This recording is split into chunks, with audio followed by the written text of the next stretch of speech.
Do e-commerce businesses need a Google shopping feed in order to run Google Ads successfully? Need? No. But recommended? Absolutely. Let's get into the details together. I'm your host, Jyll Saskin Gales. I spent 6 years working for big brands at Google, and now I work for you. This is Inside Google Ads, episode 73, Shopping Feeds. Our first question today comes from This That What on YouTube, and they say, I have products on Amazon, Shopee, Lazada. I would like to showcase them in Google Shopping ads so they can be viewed at the top of a Google search page. How do I do that? In order to be in shopping ads, you need a Google Merchant Center feed. And in order to have a feed, you need your own website. If you only have products on marketplaces like Amazon, then that marketplace is actually putting ads on Google Shopping for you, which is part of the reason you pay them such high fees. So to showcase your products in Google Shopping ads, launch your own e-commerce site, connect it to Google Merchant Center, connect Google Merchant Center to Google Ads, and then launch a shopping campaign or a Performance Max campaign with your feed connected. I was recently a guest on the Top of Search show with Robin and Abe. That's a podcast all about selling on Amazon. And we talked about the pros and cons of Amazon versus your own store and Google Ads for Amazon. So I will put the link to that podcast episode in the episode description if you want to check it out. Our next question comes from Frank Siddell via email. I don't normally take questions via email, but Frank and I go way back. And he asked, are PMAX campaigns a good idea for B2B e-commerce sites that cannot provide a product feed? If no, what would be an alternative way to go? And if yes, what conditions should the campaign meet? I have quite a few B2B e-commerce businesses in my Google Ads coaching practice. So if you don't have a product feed, you have to choose whether you want to advertise as an e-commerce business, driving people to specific product pages without leveraging a feed, or by using something like dynamic search ads or creating your own business data feed, etc.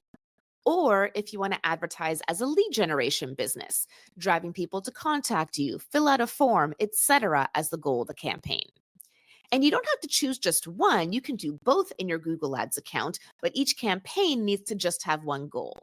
So that's the first step. If we're not using a feed, are we launching an e-commerce campaign optimized for purchases, or are we launching a lead gen campaign optimized for contacting us? That will then help you determine if PMAX is a good idea or not. If the conversion action is still a purchase, a direct purchase that the user can make online, and you expect to be able to get at least one purchase a day, then you can give Performance Max a try, even without a feed and even for B2B. It may not be the best option, but it is a real option. If the goal is lead generation and you don't have full funnel conversion tracking implemented, which means some kind of offline conversion import, then I would not give Performance Max a try, B2B or B2C. What I would probably do instead is a combination of search and demand gen in order to reach your target audience and capture intent. We recently covered demand gen for lead gen in episode 70 of the Inside Google Ads podcast. That's from May 29th, 2025. Definitely check out that episode for inspiration if you're thinking of launching a demand gen campaign. And if you're struggling with the right strategy for your business or what type of campaign to use, you can book a call with me. Learn more on my website, jyll.ca, that's JYLL.ca, or follow the link in the episode description.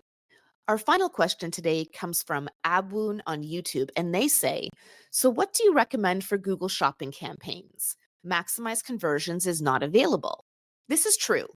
Google Shopping campaigns only give you 3 potential bid strategies: manual CPC, maximize clicks, or Target ROAS. Your only smart bidding strategy is Target ROAS, and in my opinion, that should be your goal. But it is not a good idea to start a brand new campaign on Target ROAS because you don't know what you don't know. The campaign doesn't have any data yet. Personally, I like to start shopping campaigns on maximize clicks. If I'm very concerned about CPCs, I could put a bid limit in place, but as you know from previous episodes, I generally don't recommend that. Expensive clicks are not the enemy, low quality traffic is. Whether you choose to start with manual CPC or maximize clicks, the goal will be to get to target ROAS as quickly as possible. To do so, you're going to want to have ideally at least 50 conversions in 30 days. While that is not necessary for success with target ROAS, it's going to make success a lot faster and easier. If you have nowhere near that many conversions, then you could try leveraging micro conversions. This is where you take the step that happens before conversion and count it as a conversion action for optimization purchases.